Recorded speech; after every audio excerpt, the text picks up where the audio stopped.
할렐루야. 아멘. 오늘 부활주의를 맞아서 부활의 선물 평강이라는 제목으로 함께 하나님 말씀 나누도록 하겠습니다.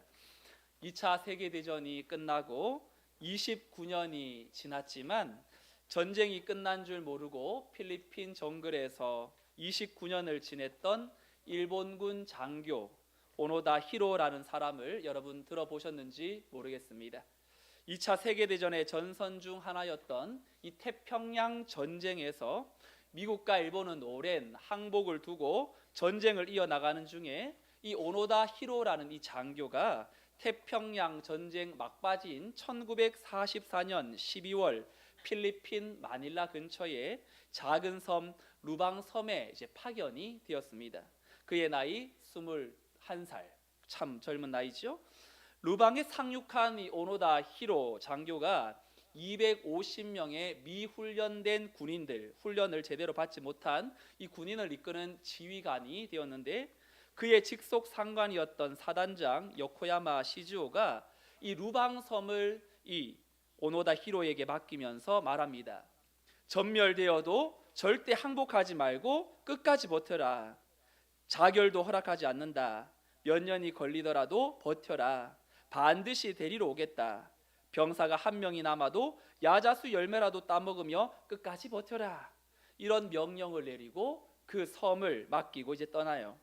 임무를 맡은 이 오노다 히로 이 장교가 필사적으로 이 미군에 대항해 보지만 화력에서 이제 일방적으로 밀리다 보니까, 또 이제 군사들도 미훈련된 군사이다 보니까 이 전쟁이 되지 않는 거죠.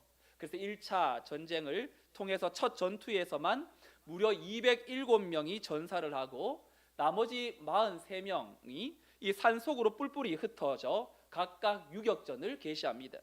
그리고 오노다 히로도 3명의 병사와 함께 이제 정글에 들어가서 거기에서 도망하면서 끝까지 항복을 하지 않고 이제 계속해서 유격전을 펼치는데, 이제 시간이 계속 지나다 보니까 한 몇 개월이 지나고 일본은 항복을 선언을 합니다. 그리고 미군도 이제 일본이 항복했다라는 이 소식을 삐라라고 하죠. 전단을 막 살포를 합니다. 이 미군이 살포한 전단지를 보고 산속에 숨어있던 43명 중에 이 군인들이 이제 그 중에 이제 20명이 투항해가지고 그럼 우리 내려가자. 그리고 이제 일본으로 돌아가요. 근데 오노다 장교는요, 함께한 사람 부하 3명과 함께 이것은 악랄한 미국 놈들의 기만책이다 이렇게 투항하면서 투항하지 않고 자기들만의 전쟁을 계속 이어나가는 겁니다. 이들이 이곳에 남아 있으면서 먹고 살아야 하니까 그 루방 섬의 원주민들을 잔혹하게 또 공격하기도 하고 야만적인 행동을 거침없이 자꾸만 하니까 이 필리핀 정부에서 일본 정부에게 이제 좀 와서 얘들을 좀 데려가라. 지금 전쟁 끝났는데 아직도 이러고 있다. 그러니까 일본 정부에서 이제 투항했던 사람들, 부하들이 이제 가서 너희 상관 좀 데리고 와라. 그렇게 이야기하고 종전 이듬해 1946년 일찍 투항했던 부하들이 와가지고는 이렇게 얘기해요.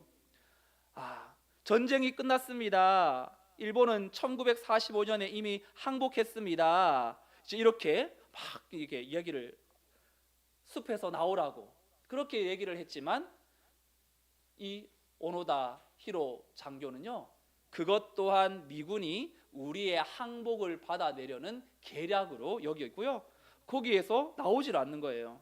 그리고 종전 9년이 접어들고 함께한 부하가 이 토벌대, 필리핀의 이 보낸 토벌대에서 사살되고, 그리고 종전 20년째에는 자기와 함께한 사람들마저 다 필리핀 지역 경찰의 총격으로 죽음을 당합니다. 근데 오노다 히로는 끝까지 남아 전투를 하는 거예요.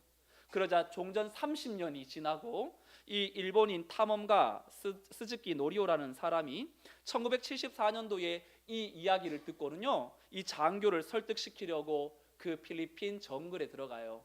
그리고 계속해서 찾다 보다가 이 히로를 정글에서 만납니다. 그러면서 이렇게 말해요. 조용하게 목소리로 이제 끝났으니까 나오라고. 여기 있어봤자 야, 그 주민들만 더 학살시키는 거 아니냐. 이 탐험가의 이야기를 이제 듣던 이 히로가요, 이런 조건을 내밀어요. 30년 전에 내게 항복하지 말고 자결하지 말고 투항하지도 말고 버텨라고 말한 나의 직속 상관이 직접 내게 와서 명령하지 않는 한 나 이 정글 떠날 수 없다, 이렇게 말하는 겁니다. 그러니까 이 탐험가가 웬만해서 30년도 버틴 이 사람이 안 나올 것 같으니까 일본으로 돌아가서 이제 그의 명령을 내린 직속 상관을 찾기 시작했어요. 그런데 30년이 지나다 보니까 직속 상관은 이미 죽음에 죽었고, 그리고 또 다른 직속 상관을 이제 궁여지책으로 찾아냅니다. 타니구치 요심이라는 사람을 찾아내는데, 이 사람은 종전 후에 백발이 되어 가지고 서점을 운영하면서 조용히 살고 있었어요. 그래서 이 사람한테 가서 우리 부하 좀 데리고 와달라. 처음에는 좀 꺼려했지만 사안이 중대하고, 그리고 그 30년 전에 일어난 전투를 아직도 끝내지 않고 살아가는 그 부하를 생각하면서 필리핀에 들어가요. 그리고 정식 투항하라는 상관의 명령서를 오노다 히로에게 전달합니다. 그제서야 오노다 히로가 총을 내려놓고 자기만의 전쟁을 끝냈고, 22살에 정글에 들어간 이 청년이 52세가 되어 세상 밖으로 나온 이야기가 전해져 옵니다. 여러분은 이 사람에 대해서 어떻게 생각하세요? 야, 정말 꽉 막혀 있구나. 어떻게 저렇게 고집이 똥꼬집일까? 뭐 이런 생각도 하겠지만, 저는 또 진짜 군인이다. 무서울 만큼 충성스럽구나. 군인 정신이 저런 거구나. 무조건 명령에 순종하는 것이 어떤 건지 보여주는 사람이구나. 여러분, 이 사람이 정글에서 나올 수 없었던 이유 한 가지가 있다면, 전쟁이 끝났다라는 소식도 들었어요. 전단도 읽었고 부하들의 목소리나 형제들의 설득도 들었어요. 하지만 그는 믿기를 거부했습니다. 왜요? 직속 상관의 명령이 그의 내면에 깊숙이 박혀 있었기 때문에. 끝까지 버텨라, 반드시 데리러 오겠다. 그 명령이 그를 30년간 정글에 묶어 놓은 거지요. 여러분, 오늘 부활주의를 맞아서 제가 이 얘기를 먼저 하는 이유가 있어요. 오노다 히로처럼 우리가 살아갈 수 있다라는 거지요. 예수님의 십자가의 부활로 우리는 죄의 죽음에서 해방되었고, 두려움의 전쟁이 끝났고, 여전히 우리의 삶에 오늘도 부활을 외치는 주일로 지키지만, 우리의 마음속에는 그래도 먹고 사는 문제가 얼마나 큰데, 건강의 염려, 자녀에 대한 걱정, 그리고 내 앞날에 대한 불투명한 미래, 관계의 상처, 이러한 것들이 우리를 자꾸만 부활의 평강보다 현실의 이 고난 앞에 더 이끌리게 만들지요. 그래서 이미 이 사망 권세를 끝내고 이 자리에 우리와 가운데 함께 하시지만, 우리에게 여전히 부활의 평강이 없는 그 심령 속에 오늘 제자들에게 주님께서 찾아오시는 겁니다. 오늘 주님께서 평강이 있을지어다 선포하시는데, 이 평강이 무엇인지 짧게 세 가지로 여러분과 나눠보도록 하겠습니다. 첫 번째, 부활의 평강은요, 함께 읽어볼까요? 부활의 평강은 시작. 부활의 평강은 두려움 한가운데 임하는 평강입니다. 주님이 제자들에게 선포한 평강은 두려움 한가운데 임하는 평강인데요, 19절 상반절에 이렇게 되어 있습니다. 이날 곧 안식 후 첫날 저녁 때에 제자들이 유대인들을 두려워하여 모인 곳의 문들을 닫았더니. 여러분, 이 한 구절이 제자들의 심리적 상태를 너무 잘 드러내고 있다고 봅니다. 때는 안식 후 첫날, 요즘 말로 말하면 언제죠? 주일 저녁. 예수님이 금요일 날 십자가에서 달려 돌아가시고 금, 토, 일 사흘 만에 부활하시는데, 부활하신 그 주일 저녁, 그래서 주일은 예수님의 죽으심과 함께 부활의 날을 우리가 기념하기 위해 이 일요일 주일날 예배하지요. 막달라 마리아는요, 주님의 시신이 있는 곳에 향품을 바르러 갔다가 부활하신 주님을 만났습니다. 그리고는 제자들에게까지 가서 알리기도 했어요.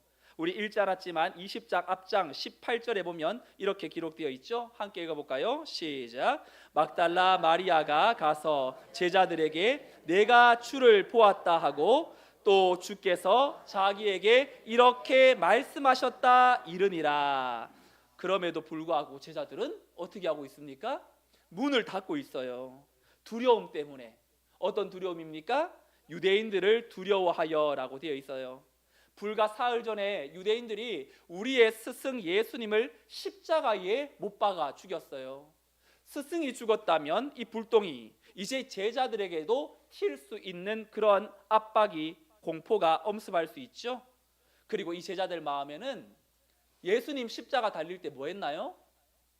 주님 어떻게 합니까? 옆에서 같이 슬퍼하고 그렇게 아파하고 힘들어했습니까? 아니면 다 도망갔습니까?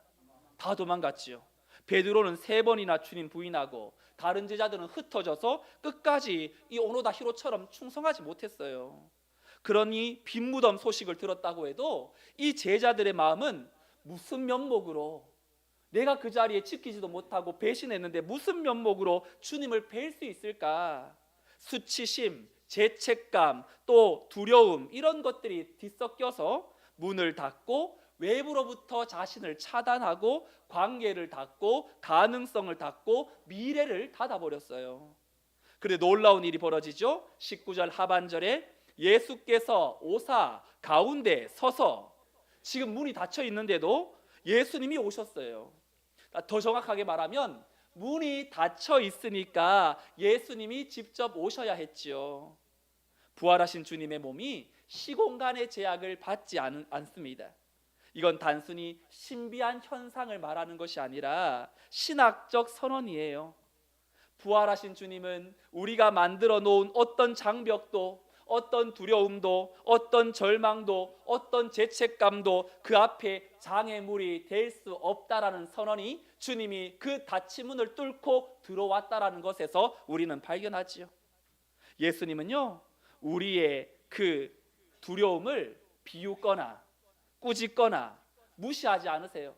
그리고 그 닫힌 문을 강제로 부수셔서 들어오지 않으세요. 그저 두려움이 있는 자리에 직접 들어오세요. 그리고는 주님이 선포하시죠. 무엇을 선포합니까? 바로 너희에게 평강이 있을지어다. 19절 하반절에 이 말씀을 선포합니다. 여러분들은 평강이 어떻게 임한다고 생각하십니까? 평강은요, 내가 좀 강해지면, 내가 좀 갖추면, 내가 좀 건강하면, 내가 좀 믿음이 좋으면, 내 문제가 해결되면 그때 평강이 온다고 생각하지 않으세요? 근데 주님의 주시는 평강은요, 그런 방식이 아니에요. 주님의 평강은 두려움이 다 사라진 뒤에 오는 평강이 아닙니다. 주님의 평강은요, 두려움 속에 있는 자에게 먼저 찾아오시는 은혜예요. 여러분 같으면 나를 십자가에 달려 죽는 스승을 버린 제자들이 있는 곳에 가서 무슨 말을 먼저 하겠어요? 이 배은망덕한 제자들아, 그렇게 내가 말했건만 그 믿음 하나 못 지키느냐? 왜 이렇게 믿음이 없느냐? 이렇게 말씀하지 않으죠? 왜 이렇게 숨어 있느냐? 꾸짖지 않으세요. 제자들에게 진짜 들려줘야 될 말씀을 선포합니다. 평강이 있을지어다. 주님이 지금도 우리에게 말씀하세요. 닫힌 문을 여시고 우리가 무엇을 두려워하는지 주님이 알고 계세요. 말하지 못하는 염려도 알고 계시고요, 누구에게도 보여주지 못한 눈물도 알고 계세요. 그리고 오늘 우리 가운데에 오셔서 가운데에 서서 내가 너의 두려움을 알고 있다, 내가 너의 불안을 알고 있다, 내가 너의 잠궈둔 문을 알고 있다, 그렇기 때문에 내가 여기에 왔다, 너희에게 평강이 있을지어다. 이 평강은 단순히 감정 진정제가 아니에요. 이 평강은 주님의 임재가 가져오는 존재적 안정감이에요. 환경은 여전히 같을 수 있어요.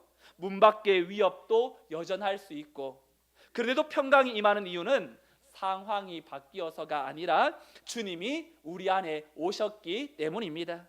오늘 우리의 문제도 결국 이거 아닙니까? 우리 상황 때문에 힘든 거잖아요. 우리에게 보여지는 것이 없기 때문에 힘든 거잖아요. 주님의 임재보다 문제를 더 크게 보는 것 때문에 어려움과 두려움이 다가오는 거지요. 눈앞의 현실이 너무 커서 부활하신 주님이 지금도 우리 가운데 함께 계시다라는 것을 놓쳐버릴 수 있죠. 그러나 평강은 상황을 통제해서 얻는 것이 아니라 평강은 부활하신 예수님이 내 삶의 중심에 좌정할 때부터 주어지는 것입니다. 그러므로 오늘 첫 번째 기억해야 할 것은 부활의 평강은 두려움이 없는 사람에게 주어지는 것이 아니라 두려움 한가운데에서도 먼저 주어지는 은혜라는 사실을 기억하시기 바랍니다. 두 번째 부활의 평강은요, 두려움 가운데 임하는 평강이라면 두 번째 평강도 읽어볼까요? 시작. 부활의 평강은 십자가의 상처를 통과한 평강입니다. 주님은 이어 두 번째 행동을 하시는데요, 평강을 선포하신 후에 무엇을 먼저 하시냐면 20절에 읽어볼까요? 20절 말씀 시작. 이 말씀을 하시고 옆구리를 보이시니 제자들이 주를 보고 기뻐하더라. 아멘. 예수님은요, 평강을 선언하신 직후에 자신의 상처를 보여주세요. 여러분, 이 순서가 매우 의도적이에요. 그 평강이 고통 없이 주어지는 평강이 아니라는 걸 말씀해 주는 거거든요. 손에 못자국, 옆구리에 창자국, 그것이 바로 평강의 값이었어요. 이미 최악의 고통을 통과하여 얻어진 평강이기 때문에 이 평강은 흔들리지 않습니다. 여러분, 세상이 주는 평강은 고통을 제거함으로써 얻는 평강이지요. 그러나 예수님이 주시는 평강은요, 요한복음 14장 27절에 말씀하기를 평안을 너희에게 끼치노니 곧 나의 평안을 너희에게 주노라. 내가 너희에게 주는 것은 세상이 주는 것과 같지 아니하니라. 너희는 마음에 근심하지도 말고 두려워하지도 말라. 여러분, 상처를 통과하여 죽음을 통과하여 부활로 얻어진 평강이기 때문에 그렇죠. 여러분, 이 상처를 보여주자 제자들이 어떻게 합니까? 주를 보고 기뻐하더라. 여러분, 제자들이 왜 기뻐했습니까? 예수님이 보여주셨던 것이 너무나 감추고 싶은 상처 아닙니까? 얼마나 이게 그 상처를 보는 건 징그럽기도 하고 또 너무 참 눈 뜨고는 못 볼 상처, 이 못에 박힌 이 손, 그리고 옆구리에 창자국, 이걸 어떻게 눈 뜨고 볼 수 있을까요? 그런데 제자들이 그 상처를 보고 기뻐했대요. 그 상처가 자신들을 위하여 죽으셨다라는 사실을 확인시켜 주기 때문에. 자녀 5명을 둔 어떤 어머니가 너무 자녀 키우는 게 힘드니까 말도 안 듣고 아이들이 사고만 치고, 그러자 5명을 다 불러서 너희들에게 보여줄 것이 있다 그러면서 엄마가 이 배를 보여주는 거예요. 5명을 놓으면서 이 엄마의 배가 얼마나 이 상처도 나고 막 갈라지고 하는지, 그걸 보는데 아이들이 엄마 이 상처 웬 상처냐고, 너희 낳으면서 나 생긴 상처다 이놈아, 죽을 똥 하면서 내가 너희들을 낳으면서 이 얻은 상처다. 너희들이 이렇게 말 안 들을 때 이 엄마의 그 상처를 보면서 너희 무슨 생각 드느냐? 이 첫째 아이가 엄마 잘못했습니다. 엄마 말씀 잘 들을게요. 이 엄마의 상처가 이 아이에게 어떤 의미가 있습니까? 나를 위해 그 어머니의 상고의 고통이 그 아이가 다 느끼지 못하더라도 상처를 통해서 볼 수 있는 또 마음이지요. 여러분, 이 상처를 보는 순간 이 제자들의 마음속에 십자가의 의미가 살아나고 부활의 능력이 확인되었고 그 평강이 진짜라는 사실을 알게 되었죠. 사랑하는 성도 여러분, 우리가 평강을 잃는 이유는요, 바깥 문제에서 찾기 때문에 그렇습니다. 그리고 우리 안에 정죄와 죄책감이 가득할 때 그 평강을 잃어요. 자꾸만 과거의 실패가 나를 붙잡지요. 사람은 용서해도 나는 나를 용서하지 못하고, 하나님 앞에 나아가 마음 깊은 곳에서는 여전히 나는 부족해, 나는 안 돼, 나는 받아들여질 수 없는 인생이야, 이런 소리가 들릴 때가 너무 많이 있습니다. 그런데 오늘 주님이 우리에게 똑같이 손과 옆구리의 상처를 보여주세요. 그리고 오늘 말씀하십니다. 너의 평강의 근거는 너가 아니다. 너가 오늘 좀 잘 살고 못 살고 거기에 있는 것도 아니고, 너의 성취도 아니고 너의 경건도 아니다. 너의 평강의 근거는 나의 상처다. 신자의 평강은 자기 확신에서 나오지 않아요. 오늘 내가 예수 믿고 어떻게 하면 또한 착한 일을 많이 해서 천국 갈까, 이것이 예수 믿는 사람의 그 마음가짐이 아닙니다. 예수 믿는 것은 결국 우리 안에 나의 행위가 아니요 오직 은혜로 말미암아 허락하시는 주님의 선물이기 때문에 그 선물을 받아든 성도가 내 안에 있는 평강으로 오늘을 살아내는 힘이 바로 구원받은 성도의 진짜 은혜인 것이죠. 나는 부족하지만 주님의 피가 충분합니다. 나는 연약하지만 주님의 십자가는 완전합니다. 나는 흔들리지만 내 평강의 기초는 흔들리지 않습니다. 여러분, 평강은 상처가 없어서 오는 것이 아니라 오히려 그 상처를 통해서 온다는 것입니다. 그래서 오늘 두 번째 평강은 바로 십자가의 상처를 통하여 주어진 평강. 여러분, 힘들 때 주님의 그 상처난 몸을 묵상하고 그 상처가 누구를 위한 상처요? 오늘 내가 이 땅에서 아무리 전쟁이 발발하고 우리의 사업장에 어려움이 있고 또 내 삶에 불투명한 내일이 있다 할지라도 상처난 옆구리와 손바닥을 보여주신 주님은 너의 인생의 이 땅의 육신의 문제, 아픔, 고통, 현실적인 모든 상처와 힘듦은 그것으로 너를 끝내는 것이 아니라 도리어 내게 허락된 평강으로 너의 삶이 이루어져 갈 것임을 너는 확인하게 될 것이다. 바깥 문제에 집중하지 말고 너를 위해 죽은 나 여호와 예수 그리스도를 보라. 이 말씀 앞에 우리가 더욱더 예수의 그 상처를 통한 평강을 경험할 수 있기를 소망합니다. 마지막 세 번째 평강이 있습니다. 세 번째 우리에게 주시는 평강은요, 함께 읽어볼까요? 시작. 부활의 평강은 세상으로 보내는 평강입니다. 여러분, 주님은 평강이 있으리라 선포하셨죠? 그리고 그 평강을 우리에게 상처를 보여주시면서 이 평강이 값싼 평강이 아니라 내가 대가를 지불한 평강이었음을 선포하시고 21절에 이렇게 말합니다. 21절 말씀 함께 읽어보죠. 시작. 예수께서 또 이르시되 너희에게 평강이 있을지어다. 아버지께서 나를 보내신 것 같이 나도 너희를 보내노라. 아멘. 예수님은 한 번만 평강을 말씀한 게 아니에요. 처음에 찾아왔을 때 두려움에 떨었던 제자들에게 평강이 있을지어다 라고 말씀하셨고, 이제 또 21절에 평강이 있을지어다 두 번째 또 말합니다. 여러분, 첫 번째 평강은 두려움에 빠진 그들을 품는 평강. 우는 아이들에게 엄마가 너 왜 우는 거야? 엄마가 있는데 왜 엄마 없는 애처럼 막 이렇게 우는 거야? 또 끝이지 못해? 다그치는 게 아니죠. 우는 아이를 그저 품어주고 안아주고 존재의 안정감을 심어주는 것처럼 두려움에 빠진 제자들에게 평강이 있을지어다 평강을 선포했다면, 두 번째 평강은요, 그 제자들을 세상으로 보내는 평강이에요. 여기서 매우 중요한 복음의 질서를 봅니다. 주님은 우리에게 평강을 먼저 주세요. 속 사람을 다시 살리세요. 그리고 우리 안에 위로하시고 그 다음 사명을 주시는 것이 주님의 방식이에요. 아버지께서 나를 보내신 것 같이 나도 너희를 보내노라. 예수님이 아버지께서 보내셔서 그 사명 이루기 위해 이 세상에 오셨어요. 어둠 가운데 빛으로 오셨고, 그리고 죄인들에게 은혜로 오셨고, 상한 자들에게 치유로 오셨고, 잃은 자들에게 생명으로 오셨어요. 그리고 이제 그 사명의 연장선에서 제자들을 세우세요. 무슨 뜻입니까? 우리 안에 평강이 임하면 그 평강은 흘러가게 되어 있고 또 전해야 한다는 거죠. 용서를 받은 사람은 그 용서를 받았기 때문에 용서를 흘려보내는 사람이고, 화해를 받은 사람은 화해의 통로가 되어야 한다는 것입니다. 그래서 예수 믿는 건 나만 잘 되고 나만 또 이 일시적이고 현세적인 복을 거머쥐는 이러한 것이 목적이 아니라 그 사랑을 흘려보내는 것이 진짜 예수 믿은 자의 복이죠. 주님은 사명만 주시지 않고 이어서 사명을 감당할 수 있는 능력도 주시는데 22절 말씀 읽어볼까요? 22절 시작.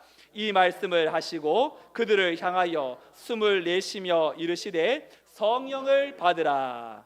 여러분, 예수님이 제자들을 향하여 숨을 내쉬며, 이 숨을 내쉬는 건 한숨일까요? 아유, 이거 아니죠. 숨을 내쉬는 건 창세기 2장 7절의 말씀을 연상시키는데, 여호와 하나님이 땅의 흙으로 사람을 지으시고 생기를 그 코에 불어 넣으시니 사람이 생명이 됨이라. 하나님이 흙으로 창조했어요, 사람을. 그렇지만 흙으로 지은 사람은 물질에 불과합니다. 그런데 생명, 살아있는 영이 되기 위해서 하나님이 후하고 하나님의 기운을 불어 넣으시죠. 부활하신 예수님이 두려움에 웅크린 제자들에게 성령을 불어 넣으세요. 이것이 새로운 창조 행위입니다. 요한복음에서 예수님은 성령을 보혜사라고 불러요. 보혜사, 보존할 보, 또한 보호할 보자에 은혜해 베풀사, 은혜를 베푸시고 곁에서 돕는 자, 위로자, 보호자, 변호자, 이것이 보혜사라는 뜻이거든요. 성령이 오시면 우리를 홀로 내버려 두지 않으세요. 두려움 고독 가운데에도 평강으로 우리의 마음을 붙들어 주세요. 성령 없이는 평강을 유지할 수 없고, 성령과 함께하면 어떤 환경에도 평강을 잃지 않지요. 그래서 주님은 마지막으로 세상을 향하여 이 평강을 허락하시면서 어떤 사명을 맡기시냐면 23절에 이렇게 화평, 평강을 나타내라고 말하는데, 23절 사역의 실제적인 내용인데요. 23절 읽어보죠. 시작. 너희가 누구의 죄든지 사하면 것이요 누구의 죄든지 그대로 두면 그대로 있으리라 하시니라. 아멘. 여러분, 이게 무슨 말입니까? 너희들이 평강이 있느니 너희 안에 있는 그 평강을 선포해라. 근데 그 평강은 어떻게 선포하라고 말합니까? 용서를 선포하는 공동체가 되어야 한다는 거지요. 용서는요, 누가 나에게 잘못했을 때 용서해주는 이것만 용서가 아니에요. 우리는 모두 다 용서를 받아야 될 인생들이죠. 하나님 앞에 죄로 말미암아 멀어진 인생이죠. 사람들이 왜 두려워하고 떨며 힘들어합니까? 하나님과의 관계가 끊어졌거든요. 그런데 하나님과의 관계가 끊어진 줄도 모르고 살아요. 그래서 그 관계를 잇기 위해서 물질로, 또 내 인생에 보이는 것으로 자꾸만 그런 것들을 추구하며 살면서 이어보려고 하고 평강을 찾으려고 하지만, 그 평강을 세상에 찾으면 찾을수록 내면의 공허함은 더 크죠. 왜냐하면 우리를 창조한 하나님과의 근본적인 관계가 끊어졌기 때문에. 그래서 교회는 선포해야 될 평강은요, 죄사함의 은혜, 우리의 능력으로 사는 것이 아니라 예수 믿으면 우리 안에 있는 죄악이 용서함을 받고 하나님과의 관계가 회복될 수 있다라는 그 죄사함의 용서를 선포하는 공동체, 평강을 먼저 얻은 사람이 사람들을 향하여 너 왜 두려워하고 왜 떠는 줄 아느니?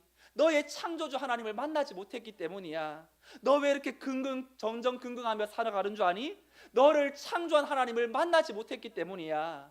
예수님께 나와 네 자신을 내어놓고 하나님을 만나면 네 마음에 있는 그 심령이 영적인 평강을 얻게 될 것이다. 이걸 선포하는 것이 바로 23절의 말씀이거든요. 그래서 우리는, 교회는 단순히 사람을 위로하는 곳이 아니에요. 잘 될 거야, 사람을 막연하게 괜찮다고 다독이는 곳이 아니에요.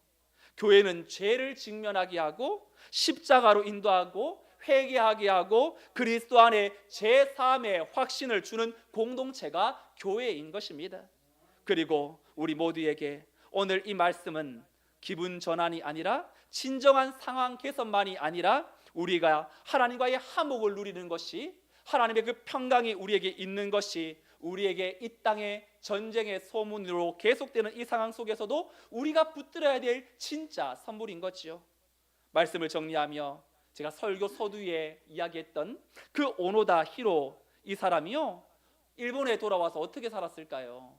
30년의 정글 속에서 살았던 사람이 일본이 급변하는 세상 속에서 적응하지 못하고 브라질로 이민을 가요. 그리고 거기에서 이제 어떻게 사냐면 목장을 운영하고, 그리고 또 자연 학교를 건립합니다. 그리고 거기에서 아이들에게 자연과 함께하는 것이 어떤 기쁨인지를 그렇게 알려주는 그런 선생님이 되었대요.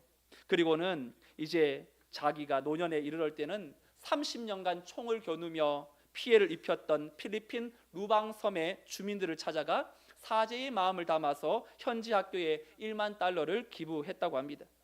정글 안에서 그의 마음이 두려움과 적개심에 사로잡혀 생존을 위하여 총을 들던 파괴자였다면, 정글에서 걸어나온 그는 회복과 생명, 나눔을 실천하는 전혀 다른 삶을 살다가 세상을 떠났어요. 여러분, 이 사람 한번 생각해 보세요. 예수님도 알지 못하는 사람이에요.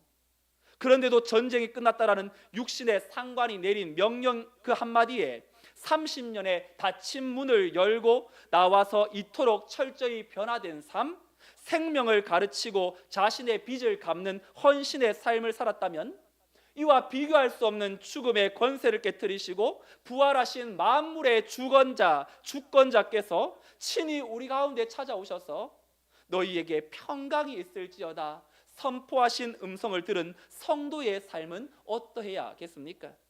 우리는 단지 신뢰할 수 있는 상관의 명령 하나를 받은 게 아니죠.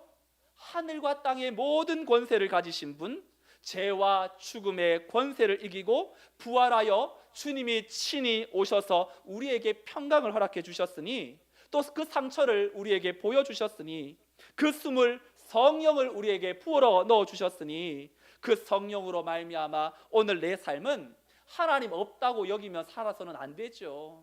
정말 내 인생을 여기까지 이끄신 그 하나님을 오늘 우리는 다시금 붙들고 내 안에 평강으로 다시금 채워 세상을 향하여 닫혀놓았던 우리의 문을 열고 하나님 앞에 나 홀로 끝나지 않은 전쟁을 붙들고 살아가는 것이 아니라 너희에게 평강이 있을지어다.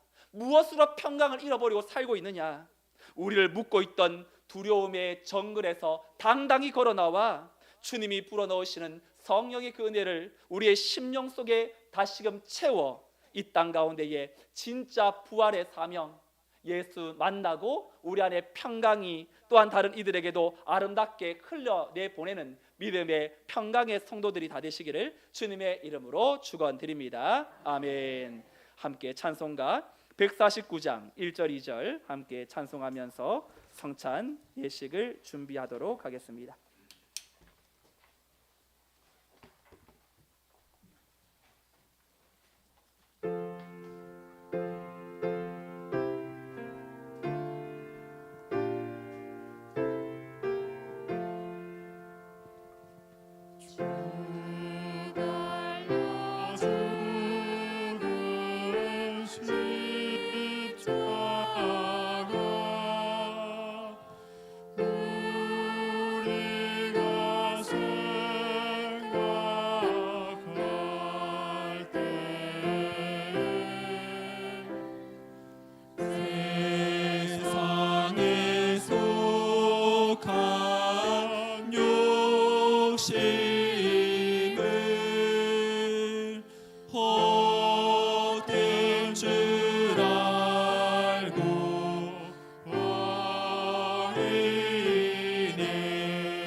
성경 말씀 읽어드립니다.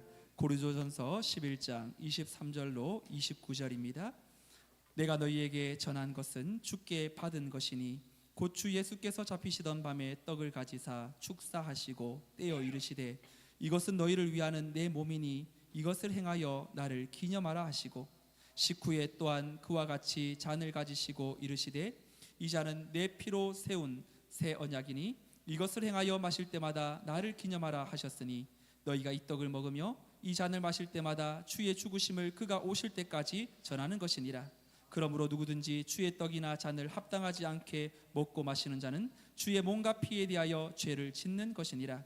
사람이 자기를 살피고 그 후에야 이 떡을 먹고 이 잔을 마실지니 주의 몸을 분별하지 못하고 먹고 마시는 자는 자기의 죄를 먹고 마시는 것이니라. 아멘. 사도 바울은 오늘 본문에서 우리가 받는 이 성찬이 단순한 의식이 아니라 주님의 죽으심을 기념하고 선포하는 자리라고 말합니다. 주님께서 잡히시던 밤에 떡을 떼시며 이것은 너희를 위하는 내 몸이라, 또 잔을 주시며 이 잔은 내 피로 세운 새 언약이라. 이 성찬은 우리를 향한 예수님의 희생과 사랑의 사건입니다. 우리가 받을 자격이 있어서가 아니라 우리를 살리시기 위해 주님이 자신의 몸을 찢기시고 피를 흘리셨기 때문입니다. 그러므로 바울이 사람이 자기를 살피고 이 떡을 먹고 이 잔을 마실지니라. 우리의 마음을 조용히 돌아보며 주님보다 더 붙들고 있는 것이 있지는 않은지, 회개하지 않은 죄를 품고 있지는 않은지, 주님의 십자가를 가볍게 여기고 있지는 않은지 돌아보며, 또한 이 성찬은 우리를 향하여 정죄의 자리가 아니라 회복의 자리라고 말합니다. 주님 앞에 나오는 자를 주님은 결코 거절하지 않으십니다. 이제 믿음으로 주님의 몸과 피를 받으며 우리를 위하여 죽으신 그 사랑을 다시 붙들고 새로운 마음으로 주님을 따르기를 결단하는 시간이 되기를 바랍니다. 이 성찬에는 우리 세례교인과 유아 세례 후에 입교식을 한 자만이 참여하실 수 있습니다.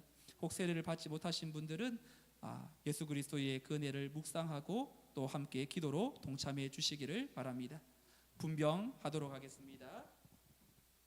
주님께서 잡히시던 밤 제자들과 마지막 유월절 식사를 하시며 떡을 가지고 축사하시고 떼어 제자들에게 주시며 말씀하시기를 이것은 너희를 위하는 내 몸이니 받아 먹으라 하셨습니다.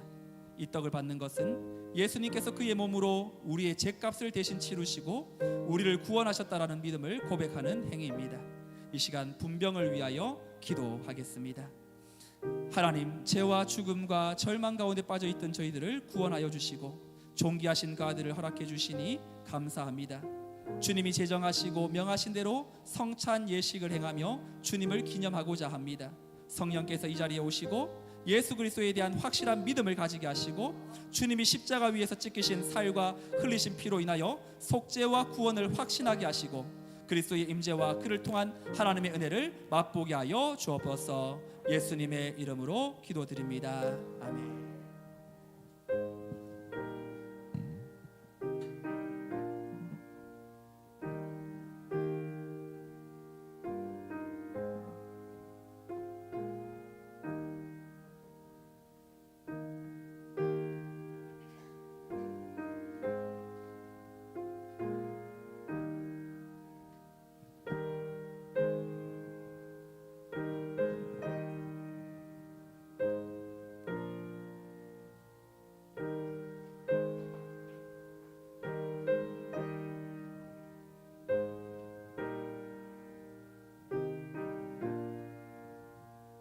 예수께서 이르시되 나는 생명의 떡이니 내게 오는 자는 결코 줄이지 아니할 터이요 나를 믿는 자는 영원히 목마르지 아니하리라.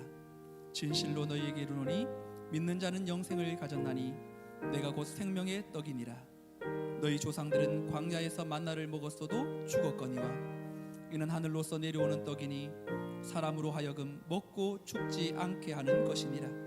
나는 하늘로서 내려온 산떡이니 사람이 이 떡을 먹으면 영생하리라. 내가 줄 떡은 곧 세상의 생명을 위한 내 살이니라.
이 시간에 분잔하도록 하겠습니다. 주님은 식후에 잔을 가지고 축사하신 후에 제자들에게 주시며 이 잔은 나의 피로 세운 새 언약이니 많은 사람의 죄 사함을 위하여 흘림이라. 이것을 행하여 마실 때마다 나를 기념하라 하셨습니다. 시간 분잔을 위해 기도하겠습니다. 하나님 아버지, 독생자 예수 그 은혜의 십자가에 흘리신 보혈을 생각하며 이 잔을 받습니다. 이 보혈의 피로 인하여 우리가 살게 되었고 우리의 모든 죄가 씻겼음을 믿습니다. 보혈의 피를 헛되이 여기지 않게 하시고 주님의 보혈 앞에 진실하게 살게 하여 주옵소서. 예수님의 이름으로 기도드립니다. 아멘.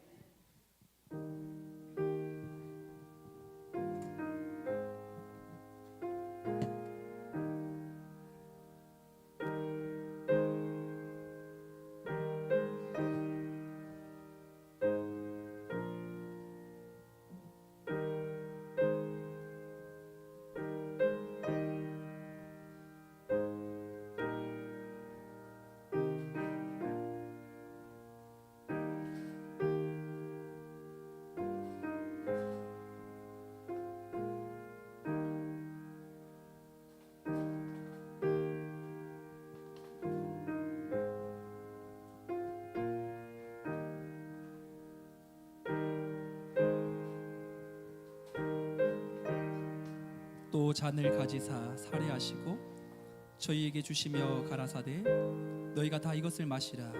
이것은 죄 사함을 얻게 하려고 많은 사람을 위하여 흘리는 바 나의 피 곧 언약의 피니라. 예수께서 이르시되 내가 진실로 진실로 너희에게 이르노니 인자의 살을 먹지 아니하고 인자의 피를 마시지 아니하면 너희 속에 생명이 없느니라. 내 살을 먹고 내 피를 마시는 자는 영생을 가졌고 마지막 날에 내가 그를 다시 살리리니 내 살은 참된 양식이요 내 피는 참된 음료로다. 내 살을 먹고 내 피를 마시는 자는 내 안에 거하고 나도 그의 안에 거하나니 살아계신 아버지께서 나를 보내심에 내가 아버지로 말미암아 사는 것 같이 나를 먹는 그 사람도 나로 말미암아 살리라.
오늘 이 시간에 성찬식을 마지막으로 함께 기도하도록 하겠습니다. 오늘 들은 말씀을 생각하며 평강의 은혜를 우리에게 허락해 주시기를, 우리 안에 어떤 문제로 인하여 평강하지 못하고 있는 것이 있다면 하나님께서 이 마음속에 예수 그리스도의 평강, 부활의 은혜가 현실의 문제보다 더 크도록 우리의 심령을 주장하여 주시도록, 그리고 그 평강을 가지고 또 세상 가운데 담대하게 나아가 그 평강을 함께 나누는 아름다운 십자가의 전달자로 살아가게 해달라고 오늘 함께 들은 말씀을 으로 기도하겠습니다. 하나님 아버지 감사합니다. 우리를 향한 하나님의 부르심 앞에 믿음으로 더 가까이 나가게 하시고 구원의 그 놀라운 능력의 손에 붙들림 받기를 소망합니다. 십자가의 그 사랑, 그 은혜, 그 능력 채우시고 이끄시고 붙잡으시고 채워주옵소서. 어떤 상황 가운데도 예수의 그 피에 보혈의 능력 의지하며 하나님과 더 가까이 나가게 하시고 우리 안에 붙잡고 있는 염려와 두려움과 모든 걱정과 슬픔들 하나님 앞에 현실의 문제를 내어놓고 우리의 생각을 더 크게 뛰어넘는 그리스도의 평강이 우리의 심령을 주장하시고 예배하신 하나님의 은혜를 하나님께서 허락해 주시고 필요한 놀라운 그 사랑 안에 나아가게 하여 주옵소서. 이 시간 우리에게 주신 평강을 가지고 세상을 가운데 달려나갈 때 하나님의 그 사랑이 얼마나 크고 놀라운지를 경험하게 하시고 믿음의 주 하나님 앞에 설 수 있도록 영광으로 채우시고 도우시고 하나님 인도하여 주시옵소서. 하나님 함께 하시고 주의 은혜와 능력으로 채워 주옵소서. 예수님의 이름으로 기도드립니다. 아멘. 찬송가 147장 다 같이 나셔서 3절 4절 찬양하시고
첫째 주 우리 공동체 고백으로 예배를 마치겠습니다. 함께 선포하지요.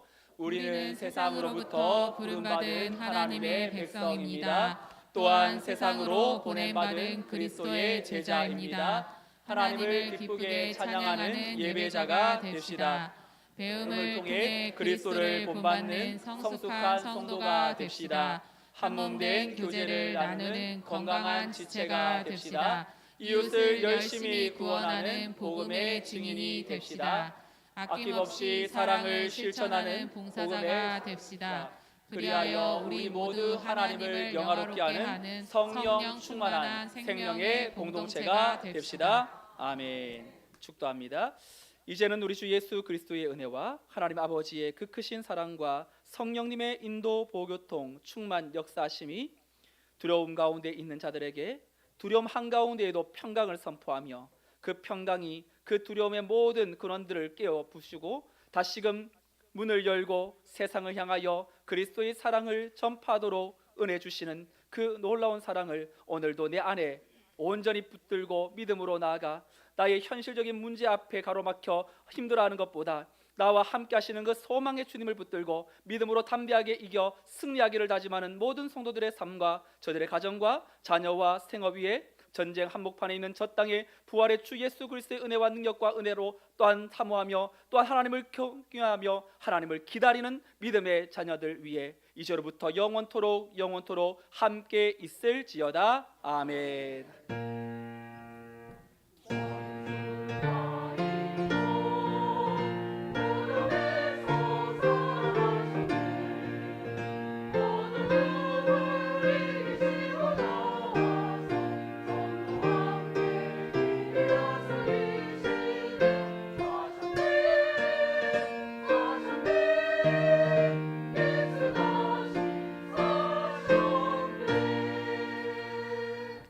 자리에 앉으시고 우리 재직회를 이어서 간단하게 하도록 하겠습니다. 재직분들 남아주시고요. 또 혹시나 또